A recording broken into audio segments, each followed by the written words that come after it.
Good morning. There's not much to write about in this category.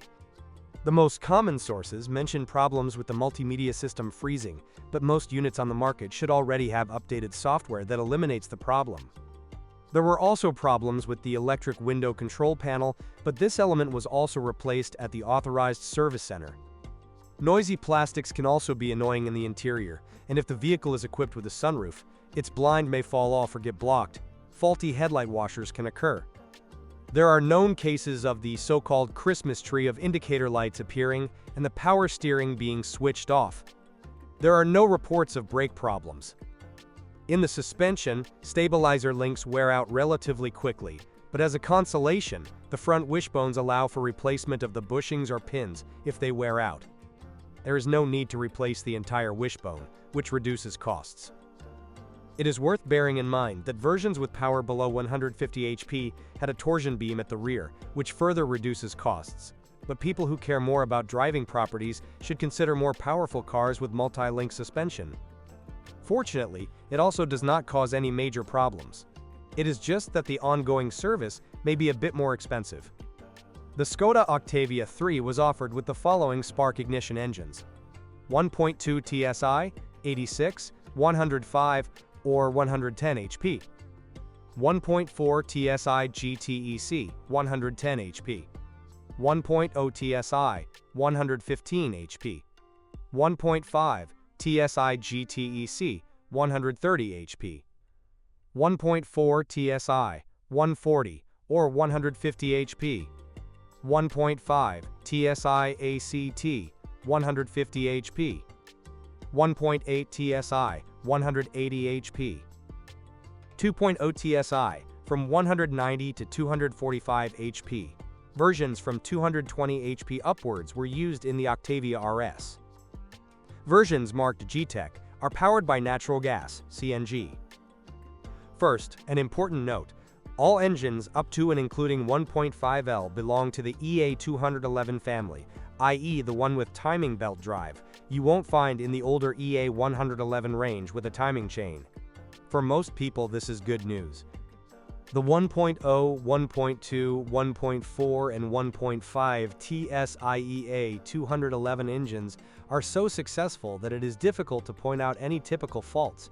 Perhaps the water pumps in the 1.4 and 1.5 are too short. It is true that we occasionally hear about increased oil consumption, but considering how many cars with these engines are on the road, this should rather be treated not so much with a pinch of salt, but simply as if some were unlucky.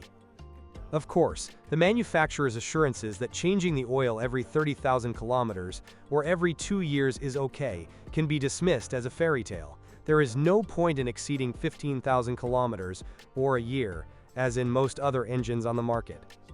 What is even more interesting is that none of these units require periodic replacement of the timing drive under normal operating conditions, only inspection after 240,000 kilometers, and then every 30,000 kilometers is recommended.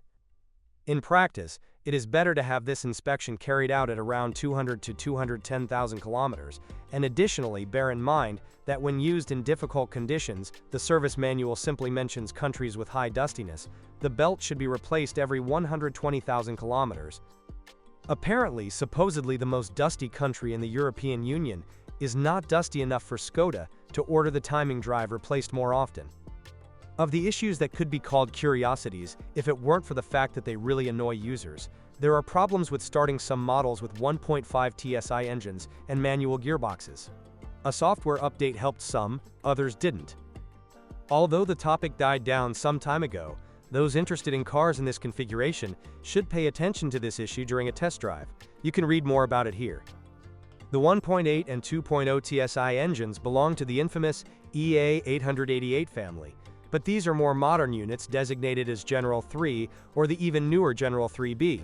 You can tell them apart, for example, by the oil pan, which is plastic in General 3B.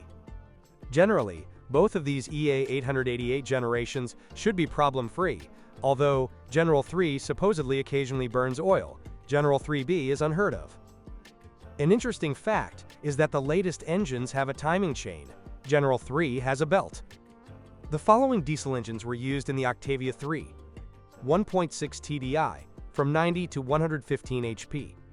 2.0 TDI, 150 or 184 HP. Both units belong to the EA288 series and can be considered successful. The main reservations concern the cooling system, specifically the thermostat and water pump. In the 2.0 TDI, there are cases of burnt head gaskets, but it does not seem to be a plague. DPF filters sometimes cause problems, and in the 1.6 also injectors, they are sensitive to fuel quality, so it is recommended to replace the fuel filter every 30,000 instead of every 60,000 kilometers. You can also expect the need to replace or regenerate turbochargers in many copies due to significant mileage, especially those after a career in fleets. In the case of 1.6, you also hear about occasional problems with accessories. It is also worth replacing the timing belt a little more often than the manufacturer recommends, 210,000 kilometers. The following gearboxes were available for the Octavia 5E. 5-speed manual, standard on the 1.2 TSI, 86 HP, and all 1.6 TDI except the more economical Greenline version. 6-speed manual, standard on all other versions except 1.5 TSI G-Tech, 1.8 TSI with 4x4 drive, and 2.0 TSI 190 HP, regardless of drive type. 6-speed double-clutch gearbox, DSG, standard on 1.8 TSI 4x4. 7-speed double-clutch gearbox, DSG, standard in the 1.5 TSI G-Tech and in the 2.0 TSI 190 HP, regardless of the drive type. In manual gearboxes, bearings can cause problems.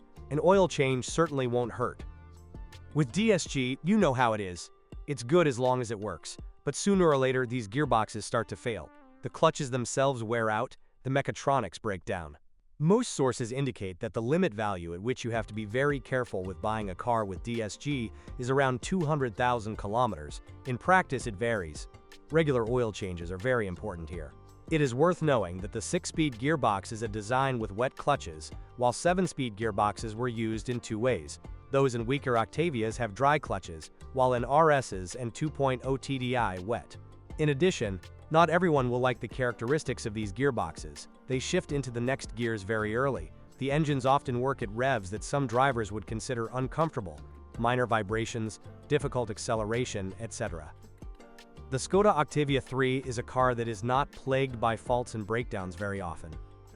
Yes, problems do happen, but compared to the competition in the segment, there is nothing to be ashamed of. However, this is one of the reasons why Octavias achieve high prices on the secondary market, especially the 2.0 TDI. Well, it is up to the potential buyer to decide whether the car is worth it. And, if you know of any common errors, your comments are welcome. Camipro Website ist Katalog aller Automarken, Motoren, Getriebe, was bricht und bei welchem Kilometerstand. Welche Pakete können Ihre Tasche hart belasten? Dieses und vieles mehr über Autos erfahren Sie auf Camipro.